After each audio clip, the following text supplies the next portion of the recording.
A continuación, tributación de hoy. Clasificación A. Apto para todo público. Las opiniones vertidas en este espacio por la producción y dirección del programa son de exclusiva responsabilidad de sus autores y de quienes intervienen en ellos. Telesucesos Canal 29 UHF presenta Tributación de hoy, un programa destinado para los ciudadanos en su entorno fiscal para el Ecuador, con la conducción de la doctora Cristina Trujillo. Tributación de hoy. Tributación de hoy, un programa diferente donde abordaremos temas relacionados con el ámbito tributario, financiero, laboral, pero sobre todo la importante presencia de entrevistados que nos ayudarán a comprender nuestra legislación. En esta noche, para arrancar súper bien el 2025, vamos a hablar con Marinés de Vargas, una invitada súper especial que siempre nos acompaña para darnos esos tips, esas recomendaciones para arrancar súper bien este año fiscal 2025 en materia laboral. Muy buenas noches, Marinés, qué gusto tenerte con nosotros, y en esta ocasión pues siempre es bueno comenzar con estas, yo digo, normas, con estos tips, con estas recomendaciones en el ámbito laboral. Siempre es un ámbito, yo digo, delicado, en donde tiene que haber un excelente entendimiento de la norma laboral que rige al patrono empleado. ¿Cómo estás, Marinés? Muy buenas noches. Bienvenido a tu programa Tributación de hoy. Buenas noches con todos. Gracias, Cris, por tu invitación. Para mí siempre es un honor y un privilegio poder estar aquí en este programa tan importante contigo, compartiendo estos temas tan importantes en el aspecto también laboral. Qué lindo, Marinés. Y vamos a arrancar hablando de cuáles serían las primeras recomendaciones que un patrono tiene que hacerse, llámese persona natural o jurídica, al inicio del año. ¿Qué es lo que primero debería revisar? Vamos a hablar de empleados actuales, para nuevas contrataciones. ¿Qué es lo fundamental para decir, este es lo primero que yo voy a tener como punto de revisión al iniciar un ejercicio fiscal? Mira, sí, Cris, gracias. Es importante conocer, siempre que nosotros tenemos a entes de control que nos van a estar revisando, especialmente en el aspecto laboral, tenemos varios. Empezando por el Ministerio de Trabajo, el SRI, el IES. Entonces nosotros, ¿qué es lo primero que debemos hacer? Ver que tengamos toda la documentación del trabajador en orden. Quiere decir un file, una carpeta, un registro. ¿Cómo las empresas deben organizarse ese archivo? Yo le voy a poner archivo. ¿Con qué documentos básicos? ¿Qué debería tener un archivo laboral? Mira, Cris, lo primero que deberíamos tener es la hoja de vida del trabajador, ¿sí? Para nosotros saber cuál es el perfil al que se está contratando a esta persona, ¿sí? Y si es trabajador antiguo, igual deberíamos tener. Segundo, debería tener una fichita ya actualizada con información que nos interesa como compañía, en la cual deberíamos preguntar, por ejemplo, el estado civil. ¿Por qué? Porque es importante, estamos a puertas ya de hacer un pago de utilidades.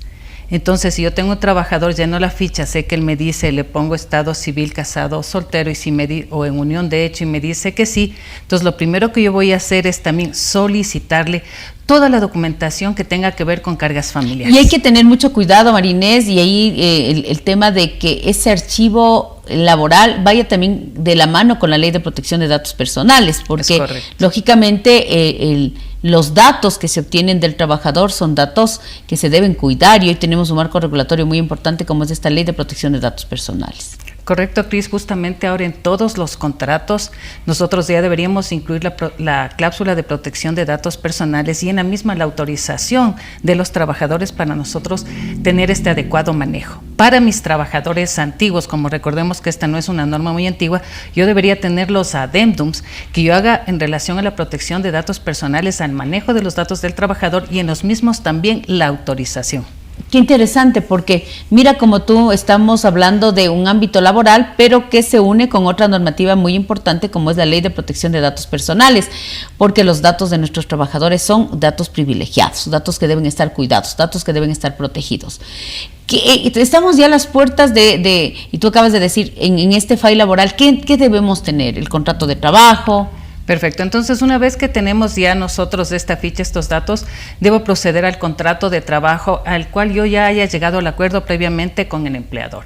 Cualquier tipo de trabajo, recordemos que lo idóneo para no tener contingencias es tener contratos de trabajo, no dejarnos engañar o tentar a veces por esta figura de supuestos honorarios o figura civil que me genera contingencia. Entonces, cuando tú hablas, sí, perfecto, ya tengo los datos del trabajador, voy a tener el contrato de trabajo Que nosotros podemos tener nuestro contrato con los términos de la compañía y a la par voy a tener que hacer las dos cosas, que es registrar al trabajador en el ministerio, es decir, voy a tener que imprimir luego este extracto y adicionalmente de la parte, diría yo, vamos a tener también el aviso de entrada del trabajador. ¿Sí? Que son los documentos, yo digo, de enganche, los documentos de pertenencia esenciales del vínculo entre patrono y empleado. Luego, ¿qué más se debe tener? Generalmente, qué sé yo, diplomas, cursos, porque hay que tener el historial del trabajador, incluso para los temas remunerativos, ascensos. Es muy importante esta parte también. Sí, correcto. Luego de que ya tengamos también la documentación legal como cargas familiares, es importante nosotros tener un control de todo lo que son capacitaciones. Si nosotros tenemos nuestra carpetita, una para información personal, deberíamos también tener también otra para el área de todo lo que son capacitaciones. Recordemos que la capacitación es un ganar-ganar, tanto del empleador como del trabajador.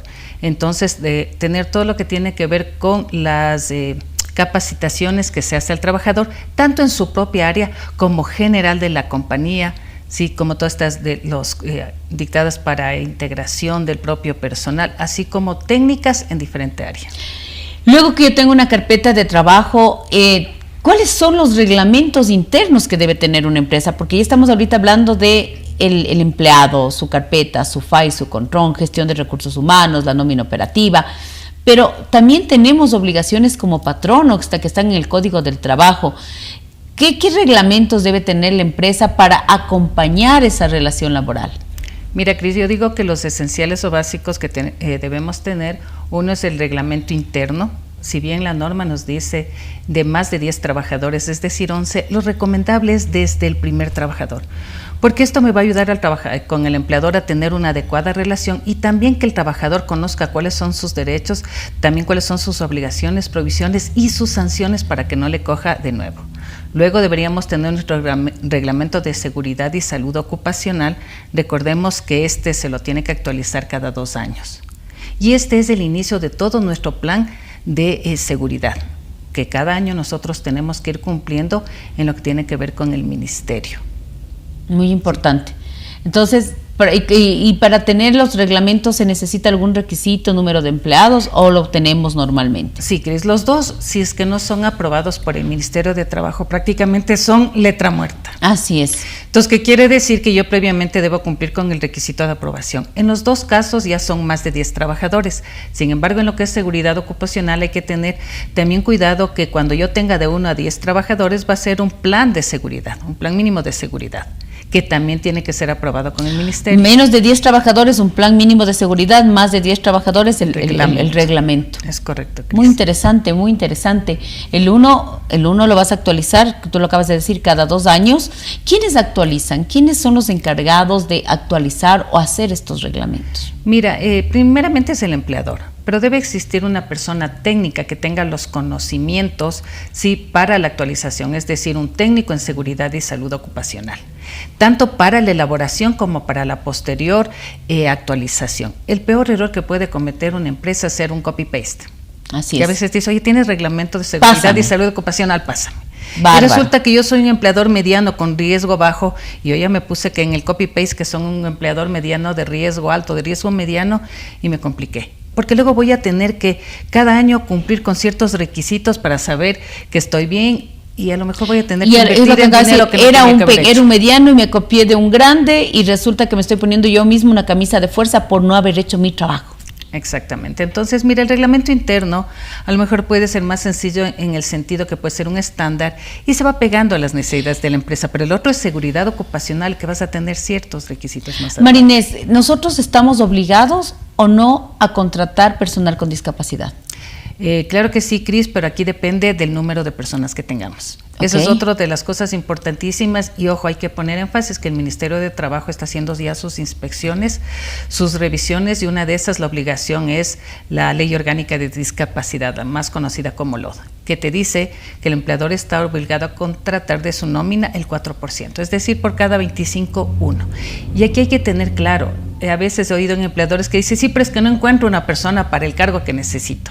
Y luego vienen las multas. Entonces aquí nosotros tenemos que ser como empleadores más flexibles, ¿sí? Y tratar nosotros de adaptar a la persona con discapacidad, porque las multas pueden llegar a ser 10 salarios básicos, la multa, ¿sí? 470 en este caso, 4.700, desde que el Ministerio de Trabajo me revisa hasta que yo contrate.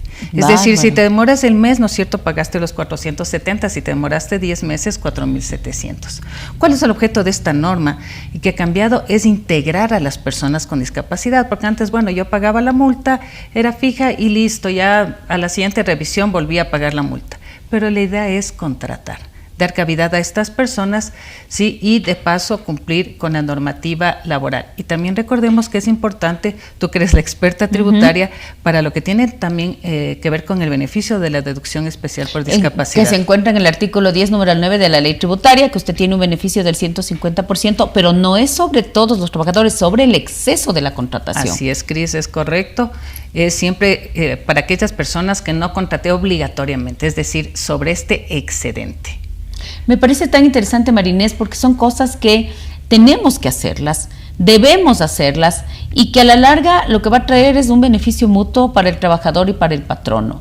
Hemos hablado de la carpeta, del file legal, laboral, o que la carpeta del trabajador, de los reglamentos, de la obligación de contratar personal con discapacidad. Hablemos de los contratos de trabajo, porque eso es un tema, María Inés, también interesante para hablar, como estas recomendaciones del 2025, que a veces no sabemos qué tipos de contratos laborales tenemos, y queremos sabernos, lo que tú dijiste al inicio, irnos por la más fácil y la más riesgosa. Tengo un empleado con jornada de trabajo, con una que va a trabajar dentro de la empresa, y le trato de poner honorarios profesionales, lo cual no es correcto. Pero ahí viene la pregunta, ¿qué tipos de contratos? Así súper rapidito, como para que si María, Mónica, Juan, Ignacio, el emprendedor, el microempresario, la gran empresa nos está escuchando en esta noche, diga, he tenido una opción y no hacer lo que no debo hacer. Correcto. Mira, Cris, aquí básicamente yo debo saber cuáles son las necesidades y requerimientos del empleador. Si es que el empleador me dice, sí, mira, quiero una persona de aquí ya para futuro que vaya formando carrera, pues yo le recomendaría un contrato indefinido con el periodo de prueba de 90 días. Indispensable que sea expreso, porque no se encuentra entendido. Luego, ahora si tú dices, mira, es que yo recién estoy emprendiendo, bueno, yo me iría, como estás creando, generando empleo, básicamente tendrías aquí dos contratitos que yo te diría. Uno, el especial emergente, que está vigente, ¿sí? Que bien o mal le ayuda al empleador, que está, yo diría, diseñado para esas personas, esos emprendedores que están comenzando. Y el otro, el contrato productivo. Mira que los dos tienen vigencia de 1 año y renovable por 1 año más. El especial emergente es hasta 1 año, que quiere decir que durante ese año yo puedo darle por terminado el Si no es un trabajador adecuado. Si no es un trabajador adecuado. Y el otro sí tengo que considerar que es 1 año. Y cada uno tiene sus pequeñas condiciones. Entonces tenemos uno a plazo indefinido, otro que se llama especial emergente, otro contrato productivo. Y si ahora, es que hay alguien de por tareas, temporada, ¿existe correcto. Esto en nuestra legislación? Pero por supuesto, mira, primero si yo necesito para una tarea específica, que digo, mira, quiero que me niveles estos comprobantes de ingreso, de egreso por cualquier momento me atrasé, yo le hago un contrato de tareita, el que acabas de decir. Digo, mira, tienes esta tarea que la termines en 4 meses, yo te voy a pagar $700 cada mes, y especifique la tarea. Mira, qué fácil, porque ese es uno de los problemas que tiene mucha gente, que son trabajos por tarea, ¿no? O sea, son específicos y necesito que vengas, trabajes. Por ejemplo, te pongo un caso para ver qué tipo de contrato, porque esto es lo que nos preguntaba el otro día un televidente. He contratado a una persona para que me desarrolle un software de contabilidad interno, in-house del software, por 4 meses. ¿Qué tipo de contrato le quedaría a esta pregunta que nos realizó un contribuyente de la ciudad de Ambato? Dice, estoy contratando un técnico en sistemas para que me desarrolle un software. Él va a venir a trabajar 4 meses dentro de la compañía. ¿Qué tipo de contrato le recomendaríamos de manera general? Mira, aquí le queda perfectamente el que acabamos de decir de tarea. Ahora, si tú me dices, la empresa es una empresa que se dedica al desarrollo de software. No, mira la diferencia, ¿no? No. Si es que es una empresa que se dedica al desarrollo de software, yo podría utilizar el contrato por el obra o servicio determinado dentro del giro del negocio, porque mi giro es desarrollar software. Entonces, desarrolló el software específico para el que contraté para determinado cliente. No, se acabó la Esta es una compañía. Escúcheme qué interesante lo que dice María Inés, que si es del giro del negocio, ¿cómo se llama ese contrato? Contrato de obra o servicio determinado dentro del giro del negocio. negocio, que más comúnmente le decimos el del giro del negocio. El del giro del negocio. Ahora, en este, que no es el caso, y No, que yo no soy es una giro. actividad comercializadora, productiva, lo que sea, entonces yo puedo hacer un contratito también de tarea. Interesante. Específico por el Mire, tiempo. nuestro código del trabajo, que prácticamente se divide tiene en un dos abanico. grandes contratos, el contrato individual, que ahí están este tipo de contratos, y el contrato colectivo. Nuestro código de trabajo le da alternativas para que usted no se meta en líos, En para que usted no se reemplazos. meta en problemas, inventándose figuras, simulaciones que no son correctas. Que te hablan. Así es, así es. Mira, Marina, es que interesante. Otra pregunta. ¿Tú crees que a veces se ha manipulado? No sé si es que esta es la pregunta adecuada. Porque uno tiene que facturar o uno tiene que prestar sus servicios y cobrar, ¿no es cierto? Si son en relación de dependencia, pues en relación de dependencia, si son por facturas, en por facturas. Pero el otro día le escuchaba que un supuesto asesor tributario pues facturaba sus ingresos a través de terceras personas. Esto es incorrecto, ¿verdad? Es incorrecto, eso es una simulación y una defraudación. Así es. Desde incluso el mandato 8, ¿no es cierto?, te habla de la figura de simulación, cuando siendo relación laboral haces facturación. Imagínate ahora lo grave, cuando esa facturación ni siquiera me corresponde, o sea, no correspondiendo a mí lo hace otra persona. Entonces eso aparte es una defraudación con todas las sanciones que tienen, incluso de carácter penal. Sí, el otro día me comentaba que hay un supuesto asesor tributario que pues recomienda y que él mismo parece que lo hacía facturar a través de sus familiares. Terrible, ¿no? Eso no se debe hacer por si acaso. Así es. El hecho a veces de esos ahorros que nosotros queremos hacer o por factura de terceros cuando me corresponde a mí, sea por la figura laboral o civil, lo que me está acarreando a lo largo es una contingencia enorme, tanto para mí como persona natural como para la empresa a la que le estoy prestando el servicio. Qué interesante. Siempre hacer las cosas como tienen que ser. Las cosas con transparencia, con ética, aprovechar de la ley laboral, de la ley tributaria, pero siempre en beneficio del trabajador, de la empresa, del Estado y no meterse en líos. Así es, Cris. Porque mira, los juicios laborales en estos sentidos son tan duros que prácticamente cuando existen estas figuras, y yo puedo probar, porque es fácil, como tú dices, todos los meses tengo el ingreso, todos los meses tengo el reembolso, más bien dicho, el ingreso del efectivo. Claro. Tengo Además, bancos, ponte a pensar que el fisco también debe revisar, así como el ministerio, de que tengas una vida productiva, una vida comercial y que no factures o que no generes ingresos o que no pagues impuestos, pues el fisco tiene que estar muy pendiente de eso. Y hay que tener ahí mucho cuidado. A veces pensamos que porque no nos ha tocado hasta ahora no lo va a hacer. Recordemos que el SRI controla también todo a través del sistema financiero. Así es. Miren el caso de una cliente, le notificaron porque tenía ingresos de dinero altos, pero resulta que ella era la persona que cambiaba, como tenía que ir a obra el dinero, entonces tuvo que luego justificar, decir que ella es la persona, claro, la mensajera que le mandan a cambiar y todo. Entonces imagínate ahora si yo también o un estilo de vida y que no tengas ingresos, eso también es muy preocupante. Que te llama la atención de que tengas un estilo de vida y no pagues impuestos, no tengas ingresos, preocupante. Qué interesante, Marina, siempre que estas recomendaciones que nosotros damos es para que la gente pueda saber que en este 2025 se puede utilizar el marco regulatorio, hacer las cosas bien, no caer en tentación de estas cosas que no son correctas. ¿Qué más les podrías recomendar? Porque hemos hecho como un recuento, ¿no?, de todas estas cosas positivas, también de las cosas que no se deben hacer. ¿Qué más nos podrías recomendar para arrancar con pie derecho este 2025? Mira, adicionalmente, también para los empleadores y los trabajadores. Vamos primero en lo que es trabajadores. Y empleador de la mano, en el levantamiento de información que estamos a puertas, ¿no es cierto?, para lo que son las utilidades, preguntarles a mis trabajadores si tengo a cargo personas con discapacidad, porque a veces yo desconozco que el empleador quiere saber y yo tampoco me estoy beneficiando. Y resulta que cuando se hace eso ha habido trabajadores incluso que ya han accedido a la calificación como sustitutos. ¿Quién califica el tema de sustitutos? Es otra de las preguntas que siempre nos hacen. ¿Quién es el órgano que califica al contribuyente sustituto? Mira, en el caso de los sustitutos directos, sí que son los parientes dentro del 4º grado de consanguinidad, 2º de afinidad, cónyuge conviviente en unión de hecho, sí, que tienen a su cargo esta persona, ¿no es cierto?, con discapacidad, o los padres de los niños, niñas y adolescentes, es el Ministerio de Trabajo. Este grupo son sustitutos directos. Y en el caso de los sustitutos por solidaridad humana, es decir, los que no tienen ningún vínculo familiar ni de afinidad, pero yo me quiero hacer caso, es del MIES. Entonces, estos entes emiten el certificado de sustitución. O sea, que dura repitamos, 2 ¿cuáles años. son los dos entes? ¿El MIES? El MIES y el Ministerio de Trabajo. Ya. Ellos emiten la calificación, le entregan a la persona. Si es que es el trabajador, está ¿Cuánto tiempo obligado dura? de 2 años. 2 años. Está obligado a entregarle una copia, comunicarle a ese empleador que ha sido calificado. Y mira que ahí se están beneficiando también el trabajador, porque yo también voy a tener derecho a una deducción personal como trabajador, sea con discapacidad, en este ejemplo como sustituto, que es de 2 fracciones básicas desgravadas en función a una tablita progresiva de discapacidad.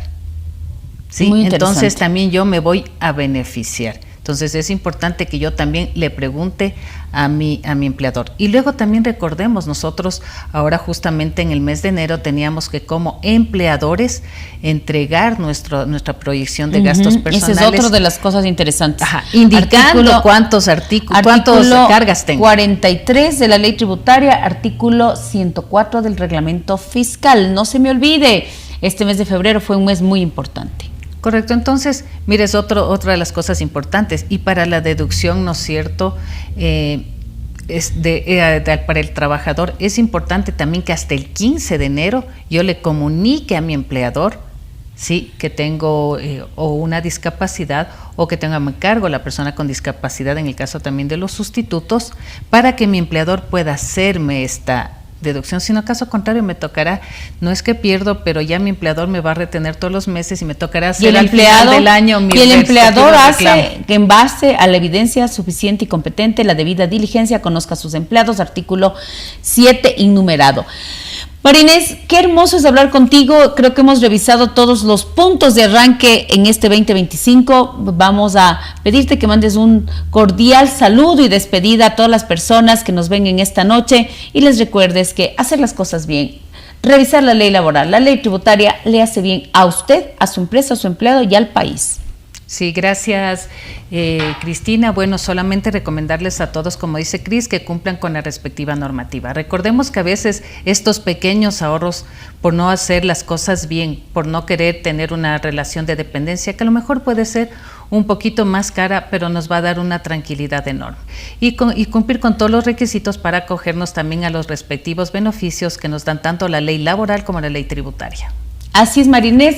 Ha sido María Inés de Vargas, experta laboral, con ese lenguaje sencillo, pausado, metodológico, para que usted arranque este 2025 de la mejor manera posible. Y recuérdese que tributación, como nosotros en este programa tan importante, es un tema fundamental, pero somos un conjunto de programas que queremos no solo topar el tema tributario legal, sino también el laboral, el financiero, también temas que nos nutran como seres humanos. Así que en este arranque del 2025, hagamos que la tributación sea parte fundamental en nuestras actividades empresariales.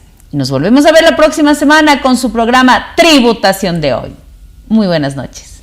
Las opiniones vertidas en este espacio por la producción y dirección del programa son de exclusiva responsabilidad de sus autores y de quienes intervienen en ellos. Telesucesos Canal 29 UHF presentó Tributación de Hoy, un programa destinado para los ciudadanos en su entorno fiscal para el Ecuador, con la conducción de la doctora Cristina Trujillo. Tributación de Hoy.